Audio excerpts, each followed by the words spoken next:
Diu BJP દ્વારા આજે પંડિત દીનદયાળ ઉપાધ્યાયની જન્મજયંતિ નિમિત્તે પુષ્પાંજલિ કાર્યક્રમ આયોજિત કરવામાં આવ્યો.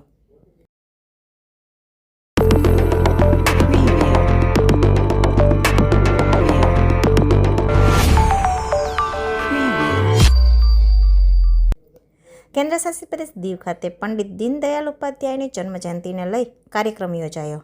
ભારતીય જનતા પાર્ટી દીવ કાર્યાલય ખાતે પંડિત દીનદયાળ ઉપાધ્યાયજીની જન્મજયંતિ નિમિત્તે દીવ જિલ્લા ભાજપા કાર્યાલય ખાતે સવારે 11 કલાકે પુષ્પાંજલિનો કાર્યક્રમ યોજાયો હતો, જેમાં ભારતીય જનતા પાર્ટીના દરેક પદાધિકારીઓ, હોદ્દેદારો, ચૂંટાયેલા જનપ્રતિનિધિઓ તેમજ મંડળ પ્રમુખો, બૂથ પ્રમુખો અને દરેક કાર્યકર્તા ભાઈ બહેનો ઉપસ્થિત રહી અને પંડિત દીનદયાળની તસવીર પર પુષ્પ અર્પણ કરી પુષ્પાંજલિ આપી હતી. કાર્યક્રમ દરમિયાન બીજેપી મહામંત્રી વિપુલ સોલંકીએ પંડિત દીનદયાળ ઉપાધ્યાયના સંઘર્ષમય જીવન અંગે માર્ગદર્શન આપ્યું હતું.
ત્યારબાદ આજીવન આરએસએસના પ્રચારક બન્યો, જ્યાં સુધી મહિલા પ્રખર માનનીય શ્રી દીનદયાળ ઉપાધ્યાયજીનો જન્મ થયેલો.